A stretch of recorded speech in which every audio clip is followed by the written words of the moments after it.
কই গো গিন্নি, শুধু ভাত দিয়ে গেলে যে, সঙ্গে আর কিছু দেবে না? দিলাম তো এক ঘটি জল। ভাতে জল ঢেলে নুন দিয়ে মেখে খেয়ে নাও। হ্যাঁ, কি রোজ রোজ সেই এক খাবার? এসব মুখে তোলা যায় নাকি? হ্যাঁ, তাহলে খালি পেটেই থাকো না, কে বলেছে মুখে তুলতে? না মানে অন্তত একটা কাঁচা পেঁয়াজ। এই মাঝে মাঝে তো বেশ ওই মশলা দিয়ে কষিয়ে মাছ মাংস রাঁধতে পারো গিন্নি। বাজারে মাছ মাংসের দাম জানো? ছেঁড়া কাঁথায় শুয়ে মাছ মাংস খাওয়ার স্বপ্ন দেখতে লজ্জা করে না তোমার? আসলে কি জানো তো গিন্নি, আমার লজ্জাটা ওই তোমার রান্নাঘরে রাখা মশলার বাক্সের মতো, শুধু আছে কিন্তু কোনো কাজে লাগে না। এই খবরদার, আমার রান্না তুলে একদম খোঁটা দেবে না, এই বলে দিলাম। হ্যাঁ, আমি চললাম মাছ আনতে, তুমি আদা রসুন বেটে পেঁয়াজ কুচিয়ে রাখো, বুঝলে?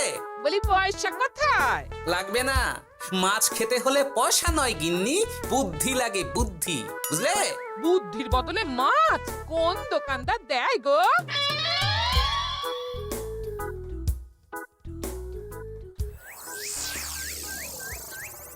না না না না না, কিছুতেই বুঝে উঠতে পারছি না। এই নিন জাহাপনা, আপনার জন্য আম পোড়া শরবত এনেছি, খেয়ে নিন। ওরা কপাল আগে সামলাই, তারপর আম পোড়ার শরবত খাবো। সে কি জাহাপনা, আম তো আপনার প্রিয় ফল। তার চেয়েও প্রিয় ক্ষমতার লোভ। এদিকে কৃষ্ণনগর ঠিক যেন পাকা হিমসাগর, ওদিকে বর্ধমান যেন হৃষ্টপুষ্ট ফজলি, আর খাম্বাজ রাজ্য যেন লাল হলুদ গোলাপ ঘাস। এদের একসঙ্গে খেতে না পারলে আমার ঠিক ভাত হজম হচ্ছে না উজির। হবে হবে, খুব তাড়াতাড়ি এই রাজ্যগুলো আপনার বর্ষতা স্বীকার করবে জাহাপনা। শুধু চাই সঠিক উপায়। কি উপায়? এদের সঙ্গে যুদ্ধে লড়ে আপনি সহজেই রাজ্যগুলো জিতে নিতে পারেন জাহাপনা, কিন্তু তাতে রাজ্যবাসীর ভালোবাসা পাবেন না। রাজ্যবাসীর ভালোবাসা পেতে হলে প্রমাণ করতে হবে তাদের রাজারা অপদার্থ। কি বলছো উজির? আমার তো কিছুই মাথায় ঢুকছে না। আপনি হলেন বাংলার নবাব, আর কথায় আছে না, মাছে ভাতে বাঙালি। বাঙালিকে না বুঝলে বাংলা জিতবেন কিভাবে? আসুন আসুন জাহাপানা, আসুন, আমি আপনাকে বাতলে দিই বাংলা জেতার উপায়। সাব্বাস উজির, তোমার বুদ্ধিটা ঠিক পাকা ল্যাংড়া আমের মতো না, মিষ্টি।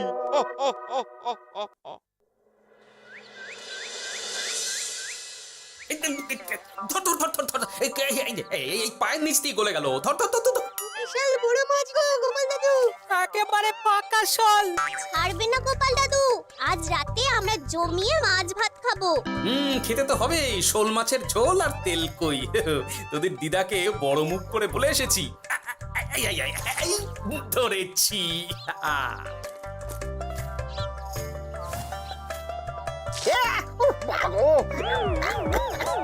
ছি ছি ছি ছি, কি দুর্গন্ধ! গোপালকে ছাড়বেন না মহারাজ, ও ইচ্ছে করে আমার মুখে কাদা ছুঁড়েছে। ঠাকুর বলেছেন মানুষ নিজের কর্মফল একদিন না একদিন ঠিক পাবে। মন্ত্রী মশাই যে এত তাড়াতাড়ি পেয়ে যাবেন ভাবতেই পারিনি। দেখেছেন মহারাজ, দেখেছেন? দোষ করে এখন আবার ধর্মের বাণী দিচ্ছে। তুমি রাজসভা কামাই করে এসব কি করছো গোপাল? যা সামান্য বেতন পাই সব পেঁয়াজ রসুন কিনতেই ফুরিয়ে যায় মহারাজ, তাই মাছটা নিজেই ধরে খাচ্ছি। হ্যাঁ? মহারাজ আপনার পায়ে পড়ি। থাক থাক, আর আমার পা ছুঁতে হবে না গোপাল। কেন মহারাজ? আমি তো মন থেকে আপনাকে সম্মান করি, বলুন। এ তো আচ্ছা জ্বালাতন। মুর্শিদাবাদের নবাব বাহাদুর আপনাকে একটি বিশেষ পত্র পাঠিয়েছেন, অনুগ্রহ করে গ্রহণ করুন।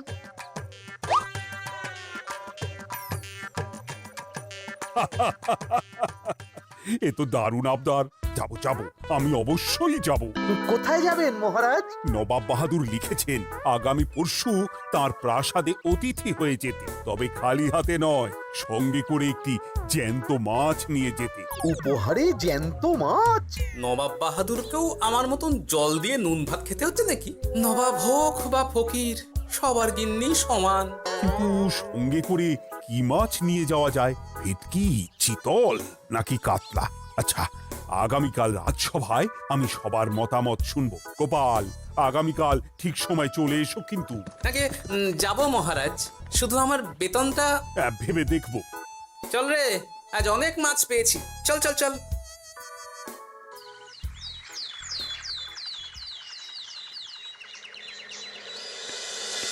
কি মহারাজ, আপনাকে এত চিন্তিত দেখাচ্ছে কেন? নবাব বাহাদুরের জন্য কি মাছ উপহার স্বরূপ নিয়ে যাওয়া যায় সেই চিন্তায় গতকাল রাতে আমার ভালো ঘুম হয়নি মন্ত্রী। আমিও গতকাল রাতে দু চোখের পাতা এক করিনি মহারাজ। অনেক ভেবে সকালের দিকে আমার মাথায় একটা বুদ্ধি এলো। কি বুদ্ধি? নবাবকে উপহার স্বরূপ ইলিশ দিলে কেমন হয়? বোঝো কাণ্ড, এই বুদ্ধির জন্য রাত জাগতে হলো। হ্যাঁ, ইলিশ তো জল থেকে তুললেই অক্কা পায়, তা জ্যান্ত থাকবে কিভাবে? ঠিক ঠিক, মন্ত্রীর মাথায় গোবর আছে না ভুসি? আমার মতে উপহার স্বরূপ ছোট মাছ নিয়ে যাওয়াই ভালো। এই যেমন ধরুন ওই পুঁটি মাছ, নিজেও খেতে পারবেন আবার ঝালও খেতে পারবেন। ছি ছি ছি ছি ছি, সবাই হাসবে যখন দেখবে কৃষ্ণনগরের মহারাজ উপহার স্বরূপ নিয়ে গেছেন পুঁটি। ওরে বাবাই, তাহলে থাক বাবা। তাহলে বাদ গেল মোট দুটি, ইলিশ আর পুঁটি। আমার মতে কাতলা দেওয়াই ভালো, ওজনেও বেশি হবে। না না না, কাতলা দেখতে একদম ভালো নয়, মাথা মোটা মাছ কোথাকার। উপহারে এমন কিছু দেওয়া উচিত যা দেখতে সুন্দর হবে। হ্যাঁ, ঠিক তো, তাহলে বরং ভেটকি দিয়ে দিন। ভেটকি বাজারে কত করে কিলো এখন? পয়সার চিন্তা আমি করছি না গোপাল, বরং আমার চিন্তা মান সম্মানে। বাকি রাজ্যের রাজাদের তুলনায় আমার উপহার যেন নবাবের বেশি পছন্দ হয়। কিন্তু সবাইকে এরকম অদ্ভুত উপহার নিয়ে যেতে বলার কারণ কি? মাছ, তাও আবার জ্যান্ত। আচ্ছা মহারাজ, এর পিছনে নবাব বাহাদুরের কোনো চাল নেই তো? গোপাল, তুমি মিছি মিছি সন্দেহ করছো। কথা না ঘুরিয়ে বরং একটা ভালো মাছের নাম বলো দেখি। ভালো মাছ? জ্যান্ত কই মাছ নিয়ে যান মহারাজ, গতকাল অনেকগুলো ধরেছি।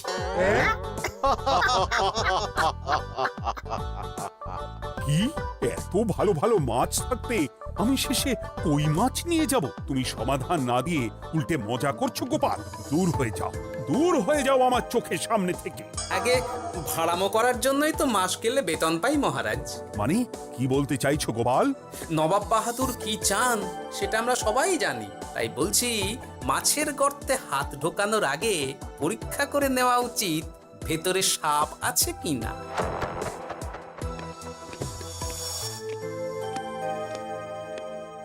এই মন্ত্রী, গোপাল কি বলে গেল? সাপ ব্যাং কিছুই তো বুঝলাম না।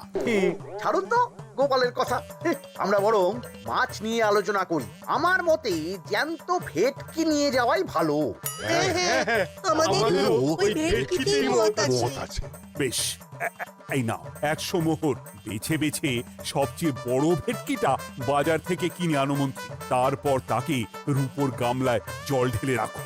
আমি কাল ভোর ভোর মুর্শিদাবাদের উদ্দেশ্যে রওনা হব। কোনো চিন্তা করবেন না মহারাজ, কাজ হয়ে যাবে। যাওয়ার সময় চিঠিটাও সঙ্গে করে নিয়ে যেতে হবে।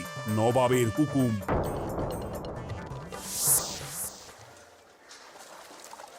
এই দেখুন কেমন খেলা করছে। হ্যাঁ, বাহ বাহ বাহ। ওজনে কত হবে? 4 কিলো তো হবেই। কিলো 2 পয়সা হিসেবে 8 পয়সা দেবেন। আমি শুধু ওজন জানতে চেয়েছি, দাম শুনে আমার কি হবে? এই, এটাকে গাড়িতে তোল। আর মাছের দামটা?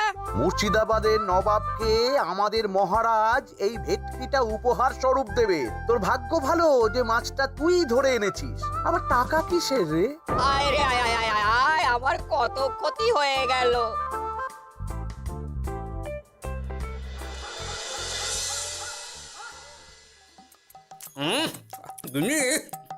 তেল কৌটে যা রেঁধেছ না।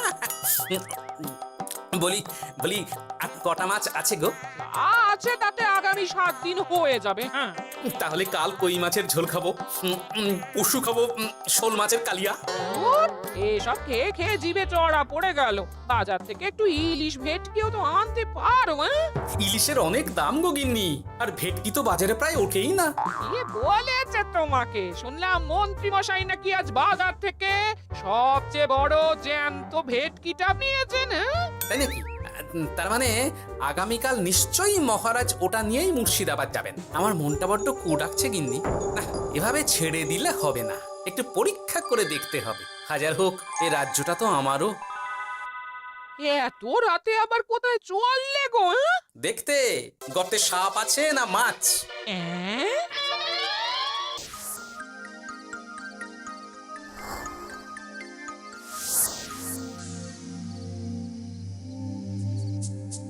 এ কি গোপাল, এত রাতে? সব ঠিকঠাক বুঝেছো তো? হ্যাঁ হ্যাঁ, তুমি কোনো চিন্তা করো না গো গোপাল দাদা। তাহলে কাল উত্তরের জঙ্গলে।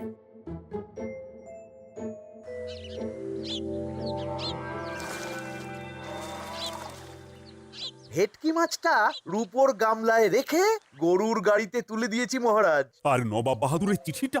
ইয়ে, সিংহাসনের ওপর, নিচে, ডাইনে, বাঁয়ে সব জায়গায় খুঁজলাম, কোথাও নেই। সে কি তাহলে? এমন চিত্তাকর্ষক উপহার দেখলে নবাব বাহাদুরের চিঠির কথা মনেই থাকবে না। আপনি নির্দ্বিধায় যাত্রা শুরু করুন মহারাজ। ঠিক বলেছ।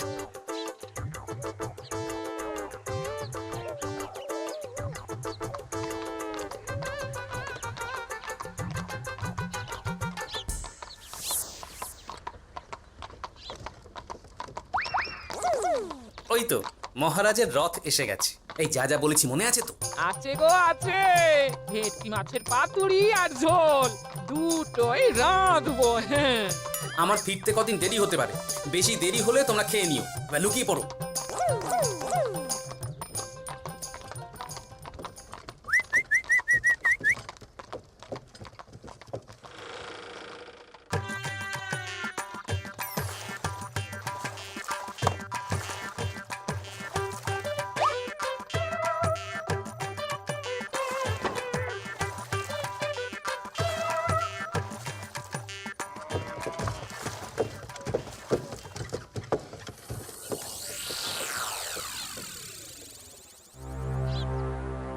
ওই দেখা যায় রথে চেপে সবাই ধীরে ধীরে এদিকেই আসছে জাহাপানা। আসতে দাও, আসতে দাও, এবারই খেলা জমবে। এসো এসো, তোমাদের সবাইকে মুর্শিদাবাদে স্বাগত জানাই। আমার উপহারের কথা মনে আছে তো? আছে জাহাপানা আছে, শুধুমাত্র আপনার জন্য আমি নিয়ে এসেছি একটা জ্যান্ত কাতলা। এই নিয়ে এসো। আমার উপহারও কিছু কম নয় জাহাপানা, নিয়ে এসো। আর তোমরা? আর কৃষ্ণচন্দ্র, তুমি কি এনেছো? এদের সবার চেয়ে ভালো উপহার এনেছি, যা দেখলে আপনার মন একেবারে আনন্দে নেচে উঠবে। ইচ্ছে করবে এক্ষুনি হয় পাতুরি না হয় ঝোল করে খেয়ে নি। তাই নাকি? হ্যাঁ, খাস নবাব বাহাদুরের জন্য আমার বিশেষ তোফা। কই নিয়ে এসো। এই তো কই নিয়ে এসেছি মহারাজ। গোপাল, তুমি? ভেটকি কোথায়? এতক্ষণে গিন্নি রান্না বসিয়ে দিয়েছে।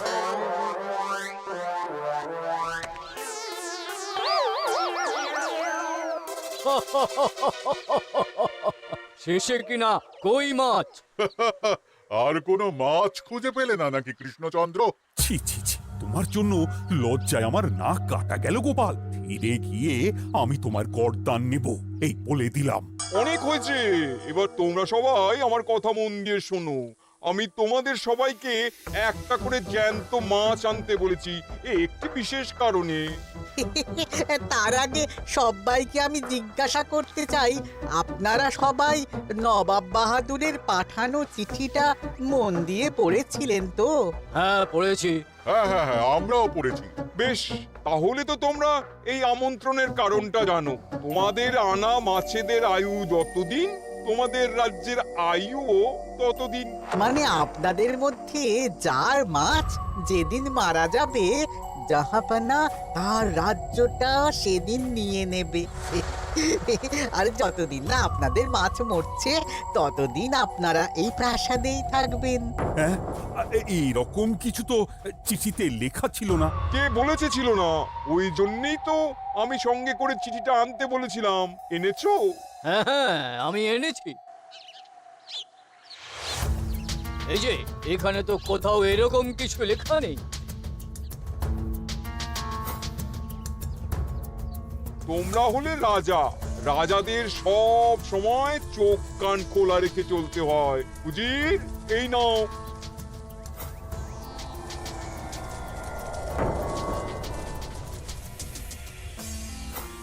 সত্যি তো, চিঠিতে তো এটাই লেখা আছে। আমাদের সঙ্গে প্রতারণা করা হয়েছে। হ্যাঁ হ্যাঁ, আমরা কেউ বুঝিনি চিঠিতে কার চুপি করা আছে। চুপ! বেশি গলা তুলে কথা বললে গলাটা শরীরের ওপরে নাও থাকতে পারে। আজ এই মুহূর্ত থেকে এই খেলাটা শুরু হলো। তোমাদের রাজ্যের আয়ু এখন তোমাদের আনা মাছেদের কাছে।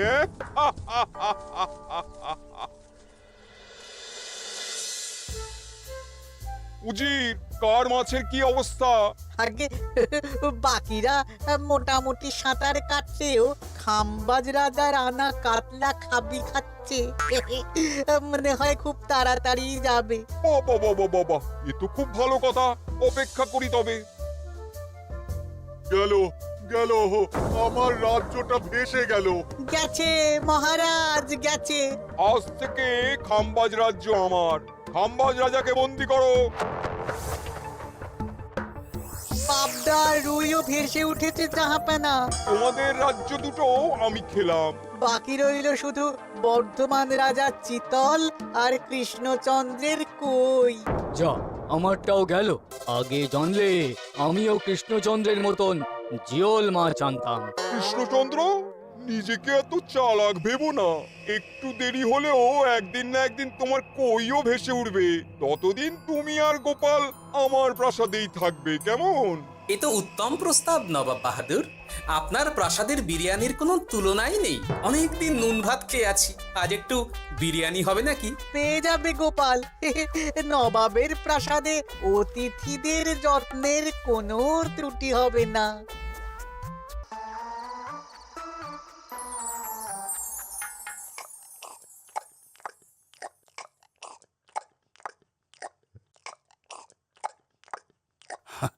আমাকে ক্ষমা করে দিও গোপাল, আমি তোমাকে অনেক কথা শুনিয়েছি, কিন্তু এখন বুঝতে পারছি কেন তুমি ভেটকির বদলে কই মাছ এনেছো।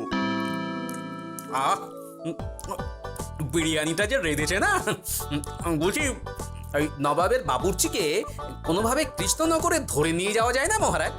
গোপাল, কোনো মাছই অমর নয়। একদিন তোমার আনা ওই কই মাছটাও মারা যাবে, আর সেদিন আমাদের কৃষ্ণনগর রাজ্যটা নবাবের হবে। আহ, ভাতগুলো একেবারে ঝুড়ো ঝুড়ো, আর মাংসটা তুলোর মতন নরম। আহ, আমার কথা কি তোমার কানে যাচ্ছে? গোপালের চোখ কান সব সময় খোলা থাকে মহারাজ, আর তাই চিঠির কারচুপিটা ধরতে আমাকে বেশি বেগ পেতে হয়নি। কিন্তু কিভাবে বুঝলে গোপাল চিঠির রহস্যটা? কারণ আমি জানতাম নবাব বাহাদুর অনৈতিক কিছু করবেন না। গায়ের জোরে নয়, বুদ্ধি দিয়েই উনি বাজিমাত করবেন। অবশ্য এ ব্যাপারে আমাকে সাহায্য করেছে বিজ্ঞানী। একটা সাহায্য করতে পারবেন বিজ্ঞানী?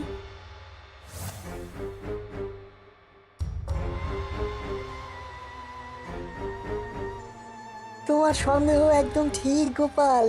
এই চিঠিতে লেবুর রস দিয়ে লেখা হয়েছে কয়েকটি লাইন, যা শুধু আগুনের তাপেই ফুটে উঠবে। এই নাও। সর্বনাশ! গর্তে মাছ নয়, বিষধর সাপ আছে। এবার কি হবে গোপাল? আগামী 7 দিন পেট ভরে বিরিয়ানি খাবো মহারাজ। ততদিনে ওরা এসে যাবে। কারা আসবে? দেখুন না শুধু।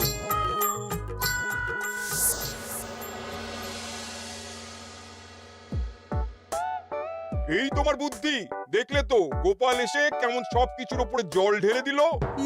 মানে বুঝতে পারিনি যে ওরা ওরা চিঠির কারচুপি সব ধরে ফেলবে। কৃষ্ণচন্দ্রের কই মাছের কি খবর? সেটা কি এখনো জীবিত? আগে আমাদেরও একই প্রশ্ন নবাব বাহাদুর। এভাবে আর কদিন চলবে জানা নেই। কবে যে সব থেকে মুক্তি পাবো। দাঁড়ান জাহাপানা, আমি ছুটে গিয়ে দেখে আসছি মাছটা জীবিত আছে কিনা। তুমি বুনোল হলে আমিও বাঘা তেঁতুল। কৃষ্ণচন্দ্র, যতদিন না মাছটা মরছে তোমাকে আমি এখানেই আটকে রাখবো। সর্বনাশ হয়ে গেছে জাহাপানা, দেখবেন আসুন, দেখবেন আসুন। কি হয়েছেটা কি? চলুন না, নিজের চোখেই দেখবেন। সে কি, কই মাছ বাচ্চা দিয়েছে? এটার অপেক্ষাতেই তো ছিলাম। ওরা এসে গেছে মহারাজ, এবার আপনার রাজ্য সুরক্ষিত। মানে নবাব বাহাদুরের কথা অনুযায়ী মাছ মারা গেলে রাজ্য ছাড়তে হবে। এমনিতেই কই মাছের জান শক্ত, এরাও বড় হবে, বাচ্চা দেবে। এইভাবে কই মাছের গুষ্টি মরে শেষ হতে হতে নবাব বাহাদুর আর বেঁচে থাকবেন না।